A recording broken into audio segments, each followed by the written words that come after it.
All right, so let's get this rolling. So my guest today is Miles Wischnewski. Miles, he's originally from the Netherlands. He lives in Minnesota. He works at the University of Minnesota, and he is a cognitive neuroscientist that works with TMS therapy. And we're going to talk about that today. He's going to explain what that is. That's transcranial magnetic stimulation. And this is a therapy that's had a lot of success in treating depression. So Miles, man, thanks so much for doing this. Yeah, thank you. Thank you. I'm happy to be here. Yeah, it's a pleasure to meet you. So Miles, tell us a little bit about you. How did you find your way to America? And how did you get interested in this world of becoming a neuroscientist and explain what that is, a cognitive neuroscientist? Yeah, so how I got interested in that. So I started out, not knowing what I wanted to study after high school. So I, went to some different kinds of studies, and I thought, psychology, that sounds very interesting because, there's so many humans out in this world, and everybody's different, and I want to know why. And then, I started to study psychology, and I found it really interesting. But what I found even more interesting was the brain, how the biology, how basically that organ in your head kind of determines what you do and who you are. And that's when I kind of, in my master, went to cognitive neuroscience, which is basically just the neuroscience, or the study of the brain for cognition, which is kind of your higher thoughts, the thoughts that are specific to humans, like working memory and language and all that kind of stuff. And I was just fascinated into how all of that works and how the brain guides all those processes. And through that time, I also started working with non-invasive brain stimulation, which is a bigger category under which also transcranial magnetic stimulation falls. And initially I approached it only from a research perspective. So because it is not just a therapeutic tool, it's also used in research, although, it's different, but it's the same machine, but just the settings are different. Mm-hmm. And it's very valuable because it does change brain activity a little bit. And I think we will talk about how it does that in a minute. But so by changing the brain activity, that's also a great way to study the brain, right? Because if you change something, then what you changed will have an effect on your behavior. Mm-hmm. So I really gravitated towards those stimulation techniques. So there's transcranial magnetic stimulation, but there are also some other non-invasive brain stimulation techniques, which we might also talk about later on. So, and then finally I ended up here in Minnesota because I found a good place where they do all kinds of awesome research, and now I'm here. Yeah. All right. Well, cool, man. So your specialty is magnetic stimulation. Is that it? Or how do you refer that? Is it TMS, or is it a different thing called magnetic stimulation? No, yeah. So the thing is, there are so many abbreviations out there and so many types of stimulation that it's a little bit hard. So I guess the overarching theme is non-invasive brain stimulation. So that basically just means it's non-invasive. So it doesn't, there's no operation required. It's you can do it basically, you can get somebody in and you can do it and it won't harm them. I mean, there might be side effects, but it won't penetrate through the skull or something like that. And this is specifically designed for people that are struggling with depression, anxiety, PTSD, OCD? Well, I would say it's actually started out as a research tool to study the brain. And then eventually it became, what happens if we do this repetitively? If we change the brain once, okay, that may be cool for research. But if we do it repetitively, will it, change something for a longer time, which is, of course, really nice for mental health disorders, but also neurological disorders. Yeah. And so under this non-invasive brain stimulation, there are now, I would say, a handful of techniques that are really interesting going into this therapeutic alley. And that's TMS is the most famous one because that's the one that's progressed the furthest because it's FDA approved. But there are also a few others with electrical brain stimulation, transcranial alternating current stimulation, for example, which is still a little bit less known, but that my prediction would be that will be coming up very soon as well, and we'll get FDA approval soon as well. But yeah, so the TMS is a magnetic stimulation indeed. And if you can explain that to the viewers, what exactly is it? I mean, it's a non-invasive approach, but how does it work? Do they connect things to your head? And do people feel it? Do you feel anything going on with you? Explain what that is. Yeah, so for that, it's good to know that the brain, the cells in the brain, they communicate via small electrical signals. That's just how the brain operates. There are electrical signals going on. So what the TMS does is it affects those bioelectrical signals. Now, well, how does that work? You put a magnetic coil. It's like an H-shaped coil where there's just some electrical wires, and they create a magnetic field, and you put this on the head. So the magnetic field will go through the skull, because the magnetic field goes basically through everything. You need really fancy shielding to block a magnetic field. Magnetic field goes through everything, basically. Mm-hmm. So the magnetic field goes through the skull to the brain. That's why it's called transcranial. And then the magnetic field will interact with the electrical signals in the brain and basically just induce an electrical action potential, so to speak, in the brain. So people do typically feel that. So when you get the TMS, what you feel is kind of like a tapping on the head. Mm-hmm.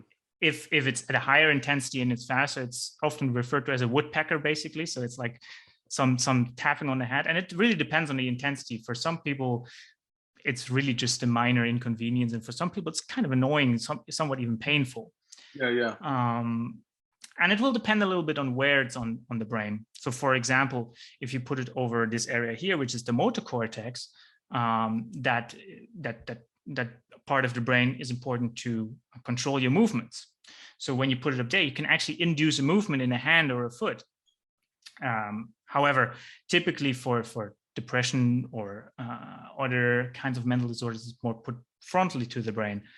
And that is unfortunately also a little bit of an annoying spot, because there are a lot of pain receptors there. So it can sometimes be a little bit painful, but typically people can deal with it. Mm-hmm. Now, have you experienced it yourself? Yes, I for all my research, I always do it on myself, because I need to know what people experience. So here's my thing. Here's my question. So when you approach it therapeutically, do we know what's going on in a person's brain? And do we know what needs to be shifted or altered through this process to create a better outcome for them? Yeah, so I would say that, of course, research isn't fully, we don't understand everything, but we do understand some things. And we know that, for example, in depression research, a lot of patients, not all of them, but a lot of them, they show kind of an imbalance in activity in the frontal cortex. So the frontal cortex is like the frontal part of the brain. And we see there an imbalance where the left side of the brain shows lower activity than the right side of the brain. And it is this imbalance that is also related, because the prefrontal cortex is also connected to lower brain areas, the limbic system, which is important for emotion regulation. And this imbalance will cause also some suboptimal function in emotional regulation.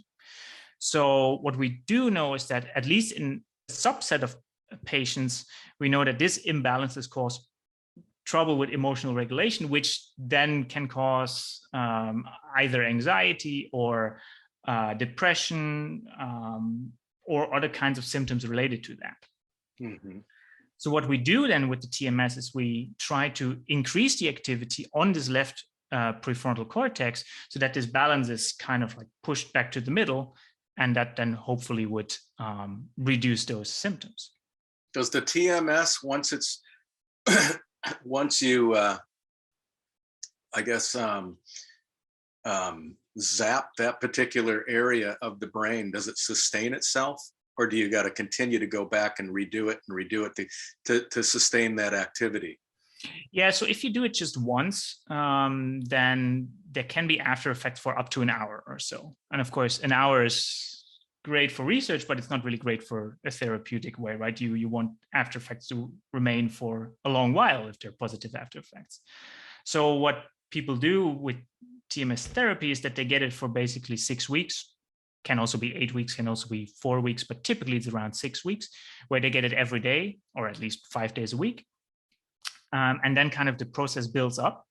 And because the brain is experiencing this type of stimulation for over 6 weeks, the brain adapts to that. And that's something which we call neuroplasticity. So the brain cells that become stronger in that particular area that is stimulated, which actually isn't that much different from when you would, for example, learn something new. If you learn to juggle for the first time, then in the motor cortex, so a different part of the brain, there will be cells. If you do it just juggle once, then you're not going to learn anything. But if you do it for 6 weeks, pathways in the brain will restructure themselves so that you now can do this. And the same is true for the prefrontal cortex, except that we, in this case, help from the outside with the TMS. Okay. Interesting. That is so interesting. So it seems to me that with people that are struggling with with depression, for example, and then you go in and you implement TMS in a particular region of their brain to create more activity, and you do this for a period of time, and then you say it's gonna continue, or it's gonna sustain itself for a period of time because of neuroplasticity. But won't over time, couldn't it go back to the way it was? Because I don't know what the cause of any of this is. I don't know if anybody does, but if a person has less activity in a portion of their brain, I'm guessing that may be just a part of their makeup, right? Genetic makeup. And will it go back without a continuous need for that stimulation?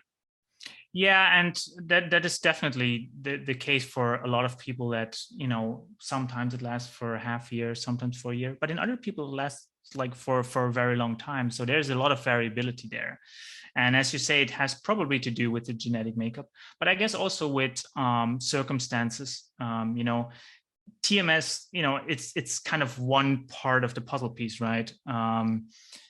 There are other factors that will determine whether something like a depression comes back or not. Lifestyle choices.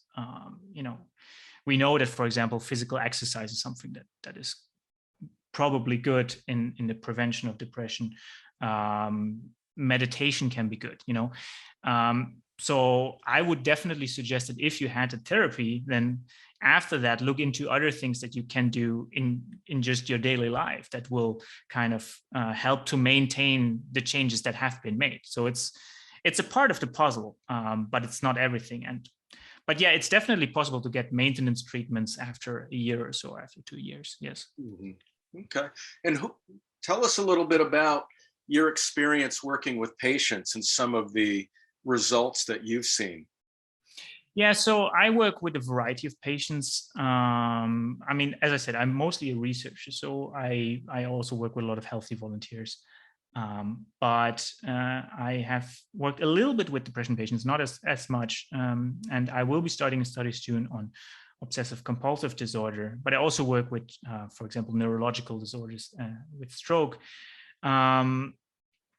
What I see is that a lot of, how do I say that? In a lot of cases, it is really, what really strongly determines the outcome of TMS is also the mindset that people bring with them.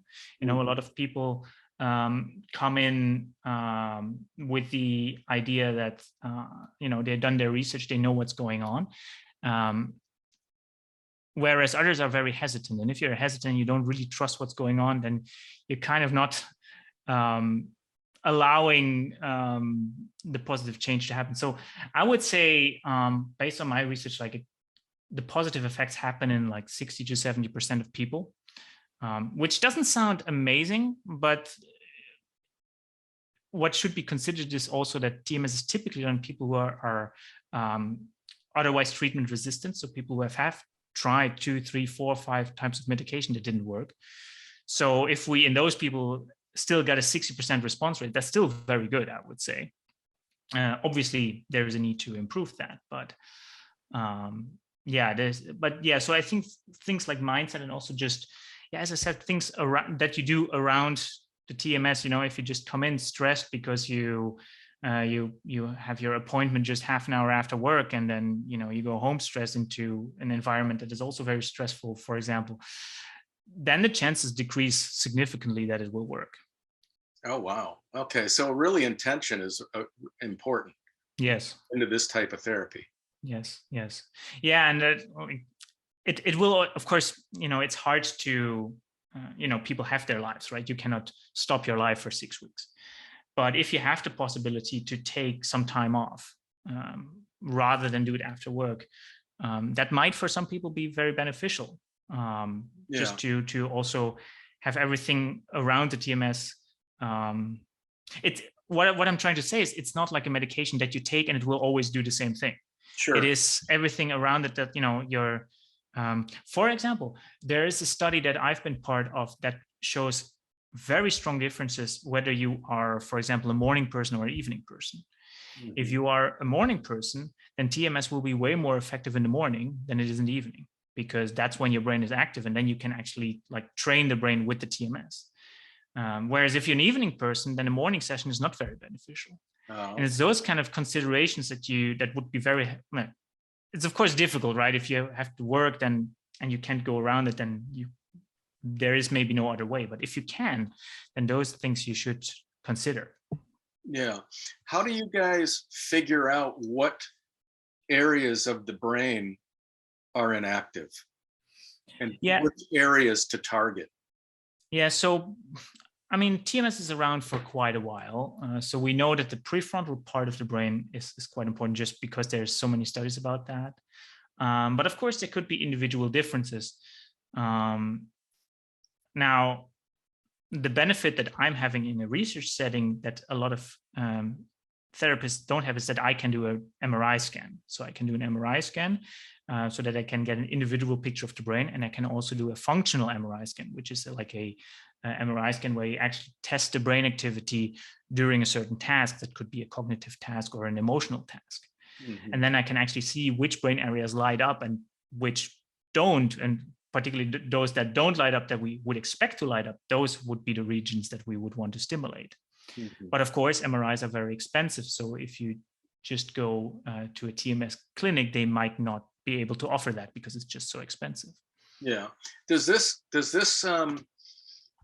Is TMS being explored to work with people that are experiencing dementia or Alzheimer's in areas where you see cognitive decline going on and deterioration? Are they using it for that as well?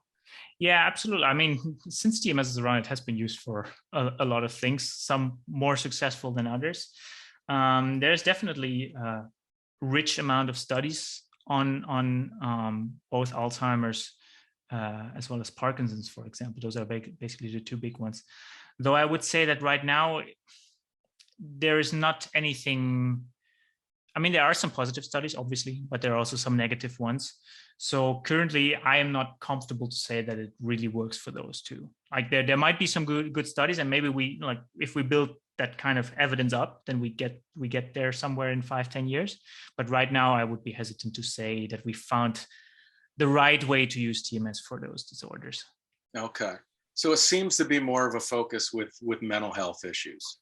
Yes, although the exception is the one that I'm working on is with rehabilitation of stroke symptoms, particularly motoric stroke symptoms, where people have difficulty moving after a stroke. For example, they cannot extend their fingers anymore, do precision movements.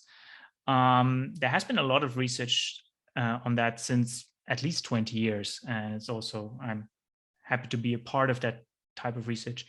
To my big surprise, that has not been FDA approved yet. And the only reason I can think of is that neurologists are worse at selling their method than psychiatrists are.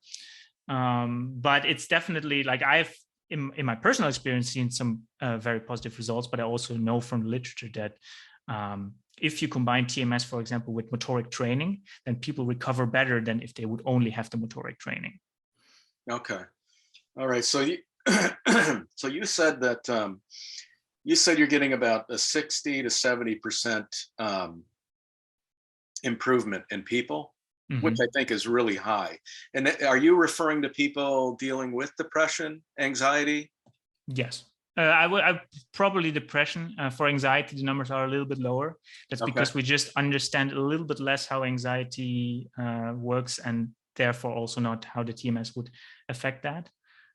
So it's not just how well do we think the TMS works, it's also just how well do we understand the underlying disorder. So basically, how much do we know about the neuroscience? That's kind of goes hand in hand. Yeah. So now there's this article that I read about Saint that you're familiar with. Right. And they indicated that with a more targeted approach, that they've seen 85% change or results in the research that they did with people, which is huge. I mean, that's like a game changer in mental health. I mean, if you could take people that have, have been struggling with depression for years and living on medications, and all of a sudden they go in and go through this process and they feel recovered, that's huge. So what is the difference in what you're doing with TMS and what these researchers in Europe that are utilizing the Saint approach are doing? Yeah, so first of all, I have to say, you say it's from Europe. Actually, the S stands for Stanford. So it originally comes from Stanford University. Okay. But of course, now that it is, it's getting explored also by people in Europe and worldwide. Okay.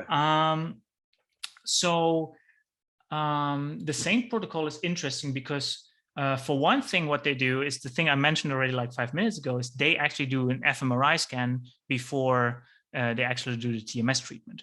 So they look at every specific individual to their specific individual brain and find where the brain activity is high and where it's low. So that, of course, improves a lot more the precision, because usually you would, if you don't have that, you have to just go on the same spot for everyone. But what you can do with the same protocol, if you do it like it's written in the original articles, then you get this fMRI scan and you know exactly where you have to be for a specific participant.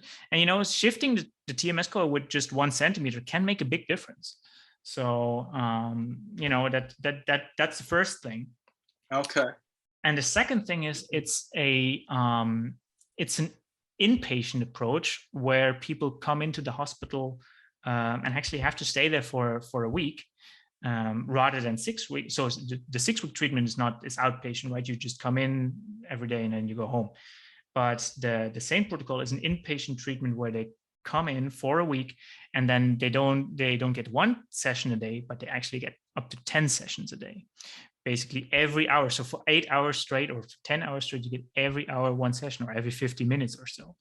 And each individual session is only 3 minutes, but still like 3 minutes, and then 50 minutes later again 3 minutes. So it's a tough approach, and it might not be feasible for a lot of people. But for those who are maybe people who are retired, or have otherwise a lot of flexibility in their work, and they can actually do this, and they can pay for it, because, as I said, the MRIs will be more expensive, and not all insurances will cover that.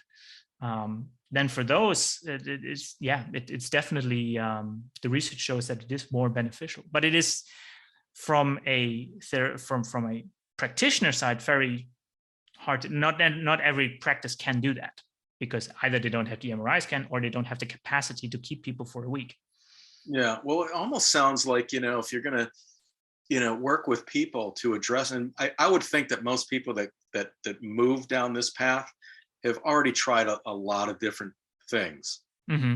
And, then you start living on medication, and that really doesn't provide a lot of great results either. People still experience a lot of depression, anxiety on meds. So I would think that would be just a requirement that they would need to implement. If they're having 8 out of 10 or close to 9 out of 10 people that are having incredible results, with a targeted approach, that it seems like it would be just a no-brainer to, okay, this is what you do. We got to set it up. We got to scan. We got to make sure that we're targeting the right areas of the brain and keep people in for a longer duration, because we're pretty much certain that we're going to get close to 9 out of 10 people that are going to be experiencing a recovery. Right.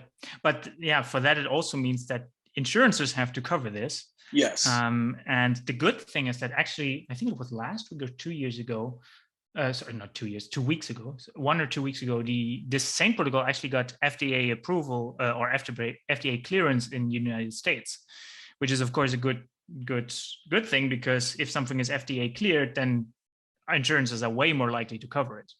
So Miles, with that said, with all of this targeted approach and the intensity of that, now here's the big question for people that are thinking, okay, I'm going to get all of these zaps going into my brain. What kind of damage can it cause, or are there any concerns that we need to be aware of before going into this? Yeah, that's a great question, and I will have to go into detail about this a little bit. So I will probably talk for now 5 minutes or so. So overall, what we know from TMS is that it is a very safe method in the first place. But here's the but. We have to be a little bit careful. First of all, we have to be careful with everybody that has metallic parts in their body, because we're working with a strong magnetic field, and magnetic fields will either heat up or attract metallic objects. So if somebody has like a metal plate in their head, you can do TMS. So these are people that maybe have suffered a major injury and they've had to have a metal plate or something placed in their body. TMS isn't for them, especially if it's in their head. Exactly. Okay. If it's just a tooth filling or like how you call it, permanent retainer, that's fine. Those are so small that shouldn't matter. But anything bigger than that is a problem, and it's just an immediate no-go. The second thing is that people who have a history of epilepsy or have direct family members that have a history of epilepsy, we also don't like to do it, because particularly in the early days of TMS, and then I'm talking really 20 years ago, there have been some reports of epileptic seizures after TMS. Now, I will say that since then, like in the last 20 years, we have improved a lot of our understanding. So we now kind of know what kind of protocols we can do and which we can't do. So for some protocols, we know that might induce a seizure. For others, we know that we're relatively safe. But even then, it's a still small risk that is possible.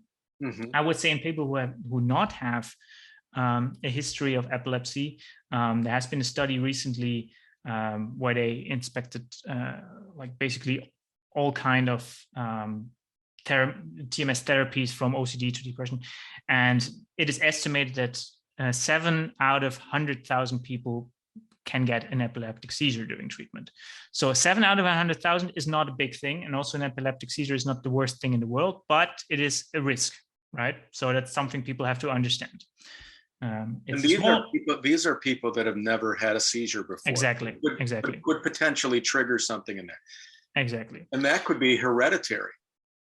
Right, but if it's hereditary, then and we know it's hereditary, then we would be more careful with including these. Gotcha. Okay. Although it will also depend, like if there's no other option than the TMS, we might still consider doing TMS. But okay, that's a different story.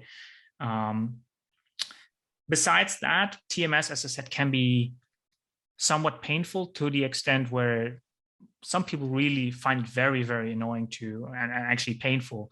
And the thing is, because we're stimulating the frontal part of the head, there are some facial muscles, right? The facial muscles just run over here. So you're not just stimulating the brain, you're also stimulating those muscles, which means that you get a twitching eye typically and a moving jaw. And the moving jaw can actually cause like the teeth to go against each other, which means that for some people it's better to wear a mouth guard, because otherwise you can get some teeth issues.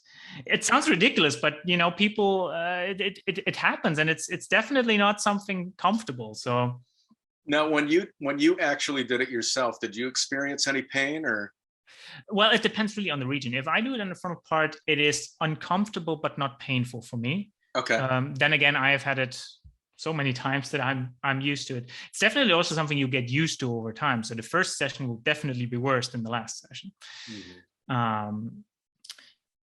There have been some reports of buzzing in the ears, which I honestly think can be easily prevented by giving everybody earplugs. I think everybody should wear earplugs during treatment. And then, like, I've never experienced that anybody actually hears a lot when they have earplugs in. So that's, if you ask me, like, every provider of TMS should give them earplugs.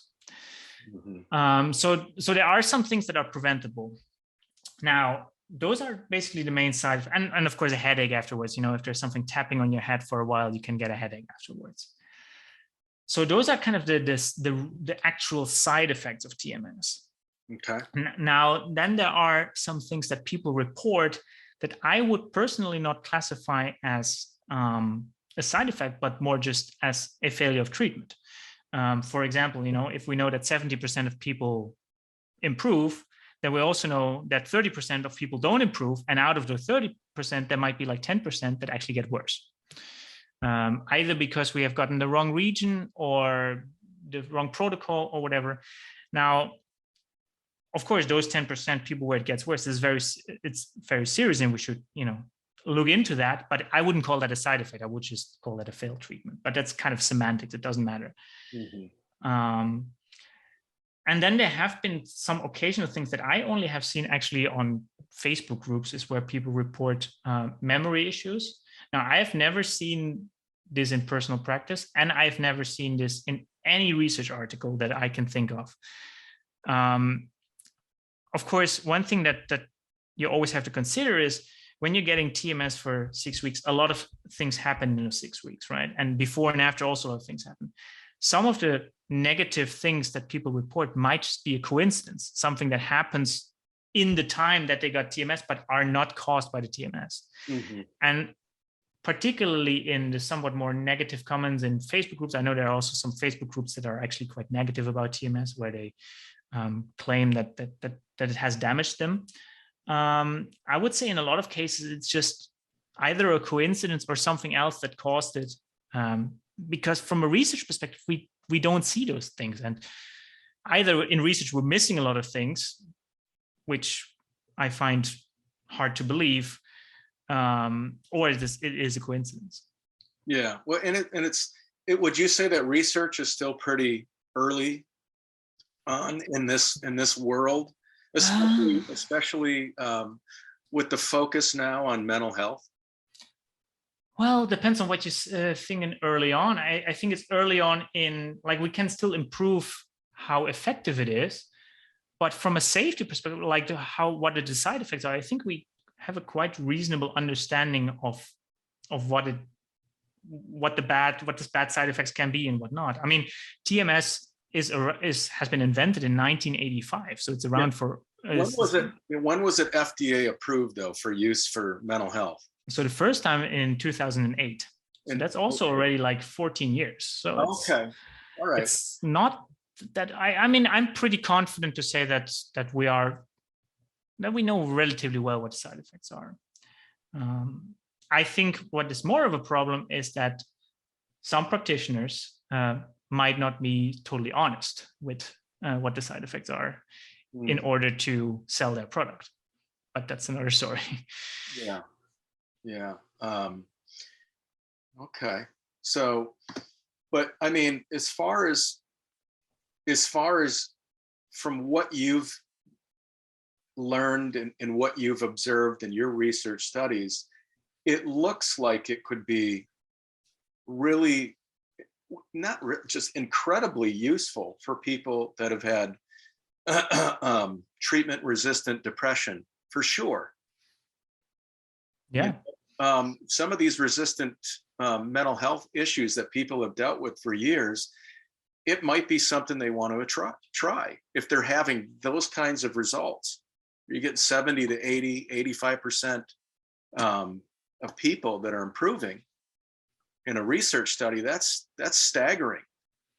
Right, absolutely. And I think it's just right now that a lot of people don't know about TMS because there aren't too many TMS practitioners out there, because first of all, the machine itself is quite expensive, right? So if you're a practitioner, the first thing you think of is probably not TMS because it's very expensive to do. It's a big investment. And second of all, I don't know. I mean, this is just a personal thing, but I feel in the United States, there's a lot of focus on medication. Right. And, there's so much focus on that and so little focus on other things. And I'm not just talking about TMS, but also other things like, as I said, for example, like being physically active can also be positive. Like nobody ever talks about it. It's always like, here's your medication, get your medication, get your medication. Yeah. Yeah. Well, hey man, big pharma rules here. Yeah, I noticed. If I watch television for like 10 minutes, I get so many ads. It's unbelievable. Well, let me ask you this: like when you first started the research, and you're like going, okay, so now we've identified areas in the brain that are showing this low activity or inactivity in some areas, and so we need to really focus on those areas to stimulate those to increase the activity. What do we know what the cause of that is? Partially genetics, partially things that happened in the past, negative things that happened in the past. But in the end, I think what I believe is the most, and this is also just, I cannot back this up strongly, but I have an intuition based on some research studies that I've read, is that stress is a huge factor. And it's not a coincidence that depression is rising in the last 10 years, because stress is also rising in the last 10 years. Like, it doesn't matter in what field you work becomes always more like there's more that you have to do. And so we read emails now every weekend rather than before, where you got a message, and then if it's Friday, then it's weekend, and then you go home and then you start working on Monday again. Now you get throughout the weekend, you get emails. It's like there's this constant low amount of stress that just builds up. And that's just not very healthy, I would say. Yeah. I mean, for some it might, if you're workaholic and if you really love your job, then yes, but for other people it just isn't. Yeah, it's we do live in a stressful society for sure. Do you think that there's the SSRIs, they attack, or what do? They reduce or increase serotonin levels. Right. Do you find that there's a link to that causes the experience of depression, or an elevated, heightened level of fear or anxiety? Right. Yeah, that's an interesting one, because serotonin is known to be part of a mechanism for emotional regulation of happy feelings. Yeah. Interestingly, just like a month ago or so, there was a study that very strongly suggested that serotonin levels per se are not very strongly indicative of depressive feelings, which was interesting because it kind of overthrown 10, 20 years of research. Yes. Now, I also believe that study in the media was interpreted not fully correctly. Yeah. Yes, serotonin might not directly, serotonin levels might not directly indicate levels of depression, because what is a high level for me might not be a high level for you. Mm-hmm. But if you would see a change within one person over time, then I think it can definitely have some indication. So I don't want to throw out the serotonin hypothesis completely, as some news outlets have done. Yeah. But it's definitely only just one piece of the puzzle. What we like, for example, the TMS will not directly affect serotonin. It might indirectly through some extended pathways, but we know that serotonin in the brain is created in a very deep part of the brain, in the upper part of the brainstem, and that's just not where TMS can reach. TMS only reaches like the outer shell of the brain. Mm-hmm. So we know that TMS, at least not directly, does not affect serotonin, and it still can have positive effects. Yeah. So yeah, it's definitely like all those things are pieces of a puzzle, and sure, I think where the future goes is that we have to identify accurately in which participant, which puzzle piece we need to fill up to have the most beneficial outcome. So I think that TMS might not work for everybody because just in those people, that puzzle piece is not missing, or at least not the most important part. Yeah. Yeah. And the one I read that study, that study that was out about the serotonin, and I'm like going, boy, I know a lot of people, and I've been in the mental health world for a long time, and there's a lot of people that I work with, but everybody in this country knows people that are on psychotropic drugs, right, for depression or anxiety to regulate that. And I'll tell you, they've done a lot of good. They've done a lot of good in helping people just get out of bed and go to work. Right. And sustaining a lifestyle, right? The quality of life comes with that. So yeah, there are a lot of mysteries that we still need to figure out. It's always fascinating to explore these new possibilities. And is there anything else you'd like to share about TMS, maybe that we didn't cover, or that you could add? Or well, I don't know how long we still have, but maybe I can talk for 5 minutes about something else that is related, but not really TMS. It's the one I mentioned in the beginning, the electrical brain stimulation. And what I mean with that is non-invasive electrical brain stimulation. So it's kind of another way of stimulating the brain, but it does work with electricity rather than a magnetic field. Now, of course, electricity sounds very scary, and we don't want to put electricity to somebody's head. But what I mean is it's called transcranial alternating current stimulation, and it applies a very weak alternating current to the brain. And with weak, I mean lower than 20 volts. So it's like a big battery. It's not like people will not be electrocuted or something like that. It's something that causes a minor tingling sensation. It's really, like, I also had that many times. It's actually quite calming, to be honest. But the reason why I want to mention that is because it it tries to modulate another piece of the puzzle, which we didn't talk about it at all. But we for example know that brain areas communicate by brain waves. Probably people have heard of that before, but when areas communicate, there is a wave-like activity going on, and that is just something, that's just how the brain works. I mean, why that is the case, nobody knows, but it's just, that's how it works. And with this alternating current stimulation, we kind of like try to imitate those brain waves and try to strengthen those. And that is a very recent method. It's not FDA approved yet, but it's something that is coming up more and more. And the reason I want to mention that is because with the TMS, with the SAINT protocol, well, for example, we use the very aggressive approach of getting people into the hospital, having it like many times a day. That's kind of we do everything at once approach. Whereas TACS, it's a method that is a lot cheaper than TMS. And there have now been studies that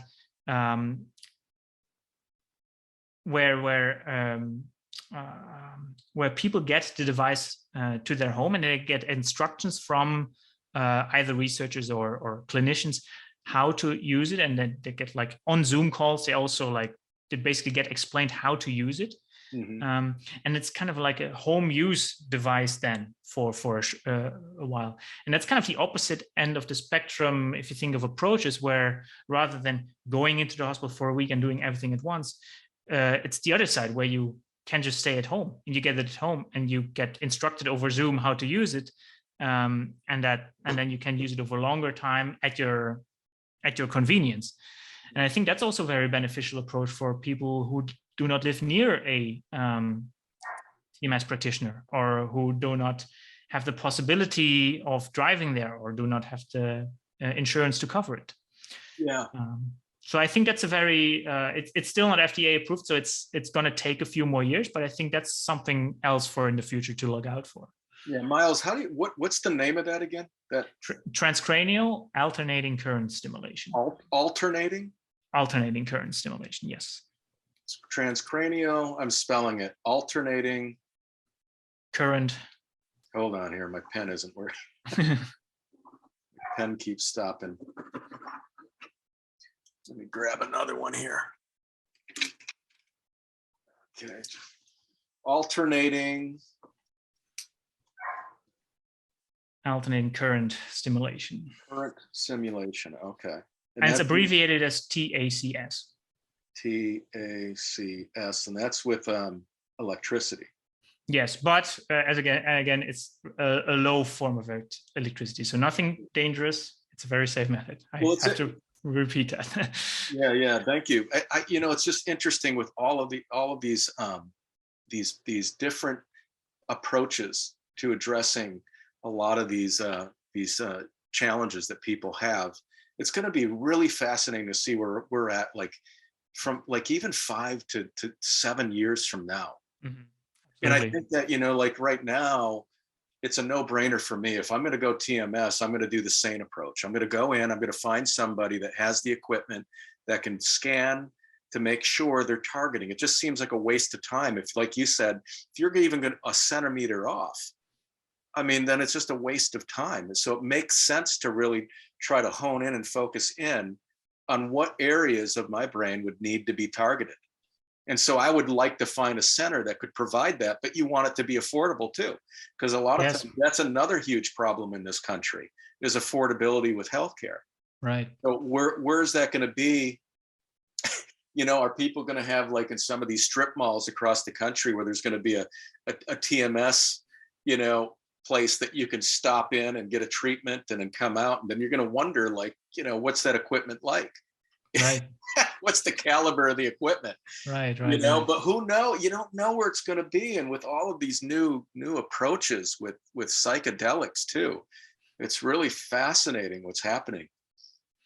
Yeah, and it's very needed as well. As we said, it's a world where those mental health problems become more and more, and but it's also, we become also more aware of it, which is also good. 50 years ago, nobody cared if you had depression. Now times are different, so it's not all bad. There's also something good. Yeah. So Miles, that's all I have, man. Let us know, where do we find you for people that want to reach out to you, that have questions, or maybe want to dive into this a little bit more and have a conversation with you.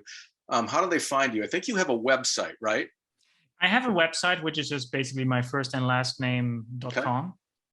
Okay. But maybe even easier to find me also on YouTube. I have a YouTube channel, which is called Psyched, with an exclamation mark.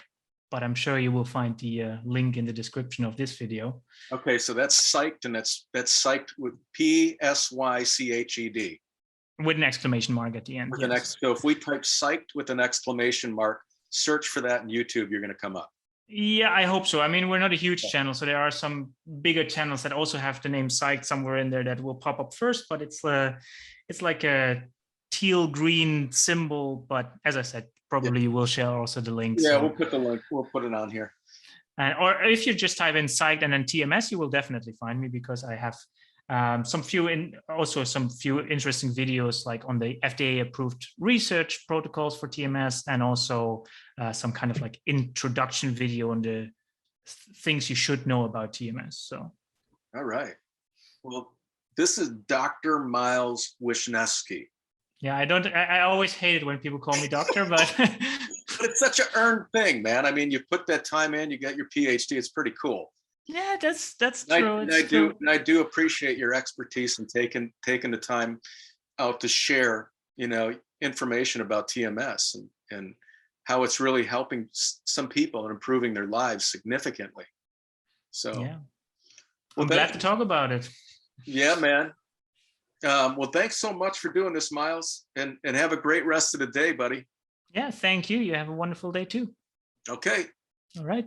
Bye-bye.